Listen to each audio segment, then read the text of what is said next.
दोस्तों, आपने अंग्रेजी की वह पुरानी कहावत तो जरूर सुनी होगी कि शब्दों से ज्यादा असर काम का होता है। आज उसी कहावत को भारतीय सेना ने सिर्फ दोहराया नहीं, बल्कि अपने एक्शन से पूरी दुनिया के सामने साबित करके दिखा दिया। बीते कुछ समय से भारत को लेकर अलग अलग तरह के नैरेटिव गढ़े जा रहे थे। कभी कहा गया कि भारत बढ़ा चढ़ाकर दावे कर रहा है, कभी यह जताने की कोशिश हुई कि भारत की एयर डिफेंस क्षमता उतनी मजबूत नहीं है जितनी वो बताता है। लेकिन ऑपरेशन सिंदूर के दौरान जो कुछ हुआ, उसने इन तमाम बातों को एक झटके में खारिज कर दिया। दरअसल ऑपरेशन सिंदूर के दौरान पाकिस्तान और उसके सहयोगियों की ओर से भारत की तरफ बड़ी संख्या में ड्रोन भेजे गए।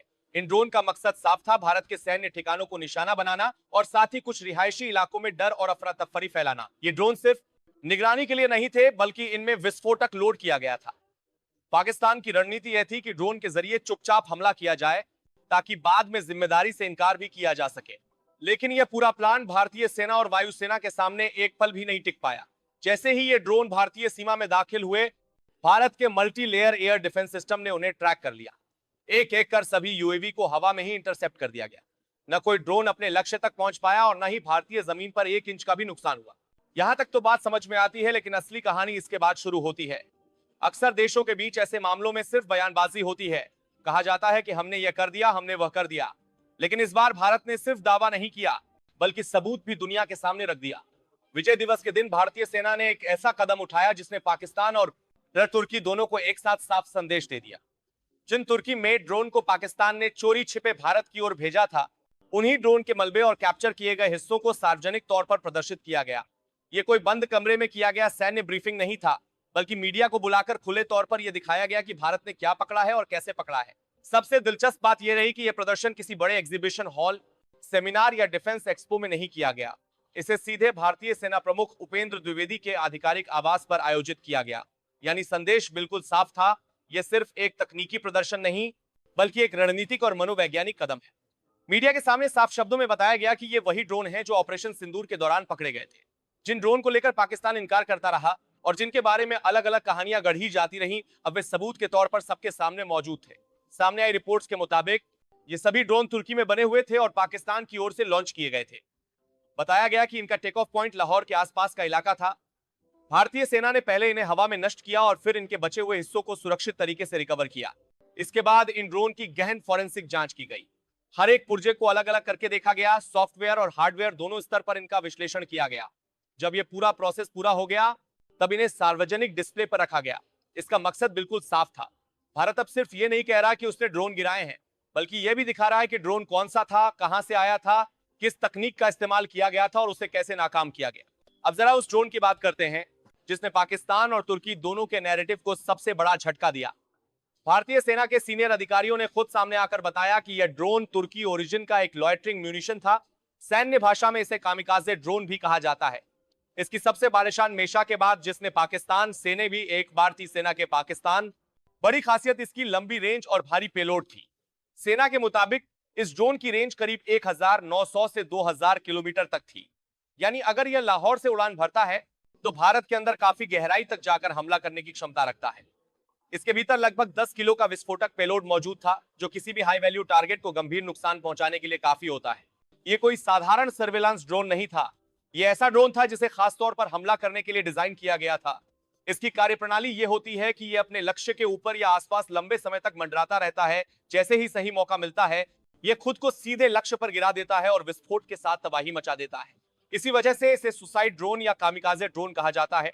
पाकिस्तान ने इसे खासतौर पर हाई वैल्यू मिलिट्री टारगेट को निशाना बनाने के लिए भेजा था। भारतीय सेना ने साफ तौर पर बताया कि इस ड्रोन का लक्ष्य जालंधर के पास स्थित आदमपुर एयरबेस था। यह वही एयरबेस है जो ऑपरेशन सिंदूर के दौरान रणनीतिक रूप से बेहद अहम माना गया।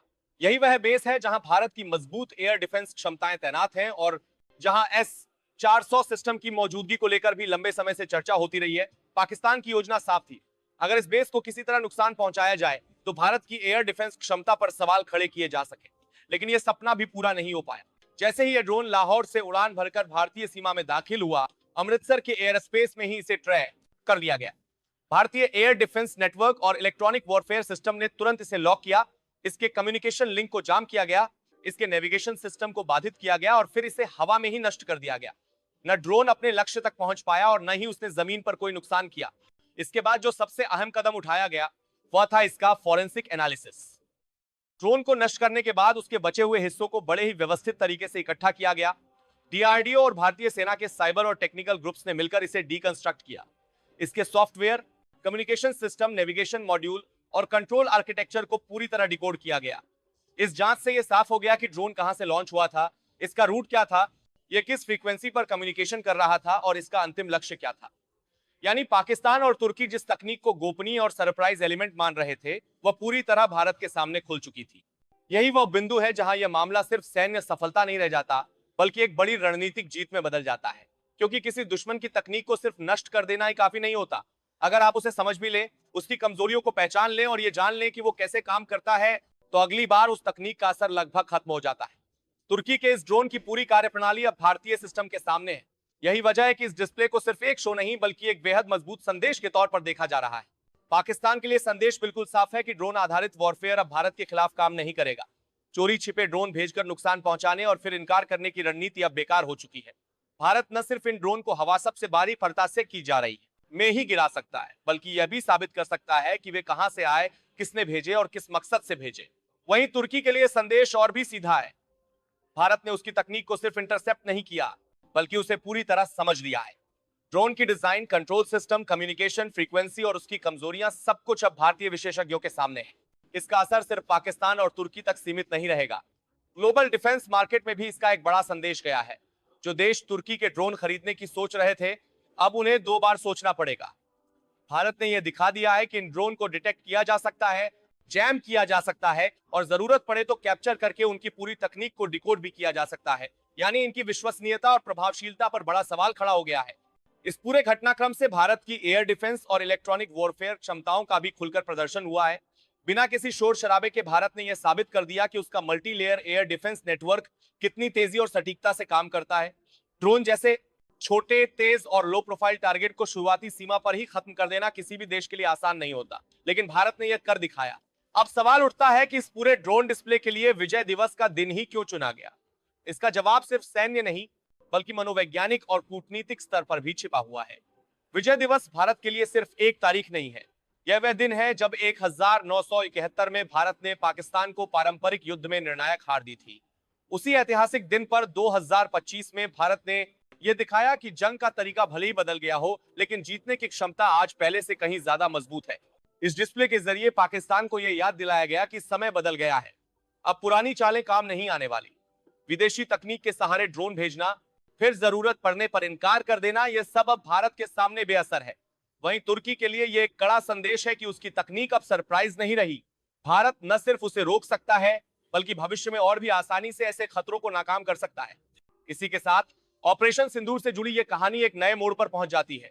आने वाले समय में इस ऑपरेशन से जुड़ी और भी जानकारियां सामने आ सकती हैं, लेकिन इतना तय है कि इस पूरे घटनाक्रम ने यह साबित कर दिया है कि भारत अब सिर्फ शब्दों से नहीं, बल्कि ठोस एक्शन और ठोस सबूतों के साथ अपनी बात दुनिया के सामने रखता है।